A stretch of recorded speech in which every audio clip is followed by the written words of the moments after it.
passenger rights, for example. Ah, yes. We want to increase the passenger rights, but the problem is not that. The problem is that 90% of the flights are delayed because of ATC in Europe. Fix ATC, and then you don't have delays. It's not a problem of the regulation how you compensate the customer. Fix ATC. Ah, but we've got a really good one coming up now, haven't we? The baggage. What's wrong with allowing people by law to take a bag on board, Michael? Nothing.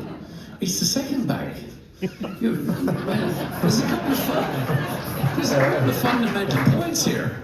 It doesn't fit. No, we're talking about There's no room on You've got your personal you've got your personal thing, and you've got a carry-on. We already protect your personal thing. It's guaranteed. Everybody brings a free bag on board, even a Ryanair flight.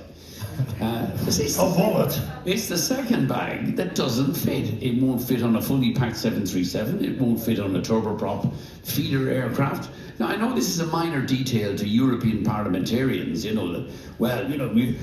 there is no demand from my passengers for ever bringing a second bag on board. So I don't know who they're supposedly addressing. Oh, but it's very popular. It isn't very popular. I have 208 million passengers who say it's not very popular. There's no MEP got elected with more than about 50,000 bloody votes.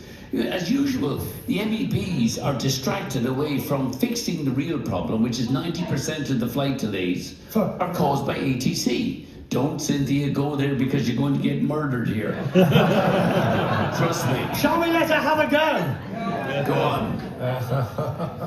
How did you do it? Oh God, what have we opened? What have we defend the MEPs? I got 100,000 votes as a first-time comer to politics in Ireland South, and I got elected 2 years ago. And the reason I got that amount of votes is because I talked as much sense, not bullshit, sense, as Michael O'Leary, and the voters actually realised that I was prepared to do something, not just to... Oh, sure, do you mind not doing a political speech? I'm sorry, the MEPs... Oh, here we go. Not just me, we do care about the bags. I understand the bag issue. I don't particularly want a second bag because you know why, Michael? It delays us all taking off to try and get to do our business. You're quite right. Bring your handbag and put everything into it. I mean, you're going to lose this one, though. I'm not actually. You're going to lose it. You fundamentally have a problem. So MEPs are exercised at the moment about a second bag, whereas my passengers have no interest in a second bag. 50% of them will pay a premium to buy a second bag on board. We had a very good debate this morning with the two rapporteurs on passenger rights, whatever it is. They were shocked. I mean, they were stunned to learn that 90% of flight delays are caused by ATC.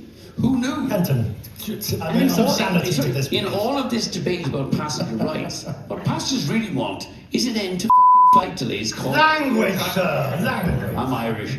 An end to flight delays caused by an ATC short staffing.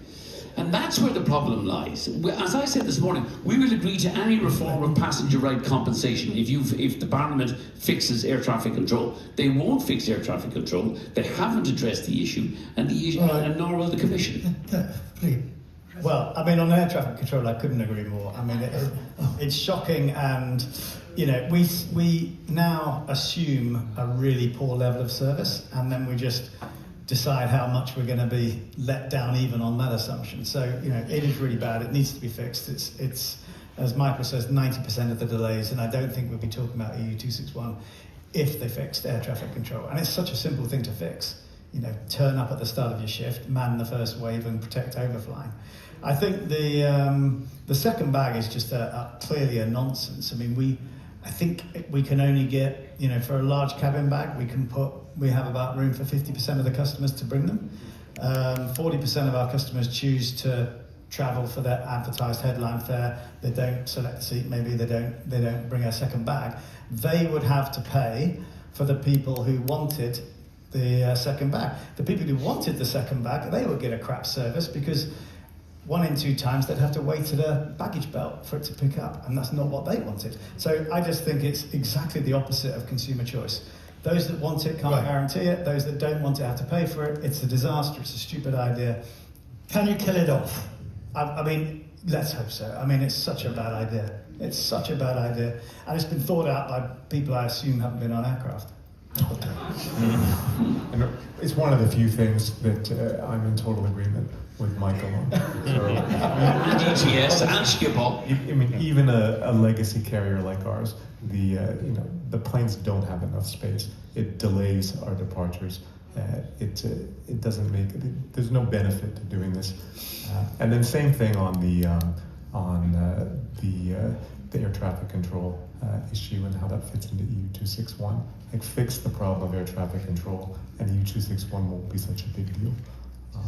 Yeah, and that's, I'm just downright depressed on air traffic control, and particularly single European skies. France is the absolute worst. Because I've been chairing this for 10 years, and no progress. I mean, minimal progress on single European skies, and seemingly no change is going to happen, Carsten. Let me raise the discussion a little bit. The heads of states are meeting down the road while we're here. What are governments for? Safety and security is number one. Infrastructure and education. Okay, education, at least in Europe, is in the hands of the countries, but the first two, safety and security and infrastructure, Europe and Brussels didn't take care of enough. So let's hope that the world becoming a more crazy place will focus also our regulators, our governments, our politicians to focus at least on those two, safety and security and infrastructure. Europe is behind on both, ATC being the example in aviation. And of course, education is in the hands of the governments of the 27 countries. But that is, I think, what we need to keep telling our governments, regulators, and leaders. Europe needs to get ahead on these two things.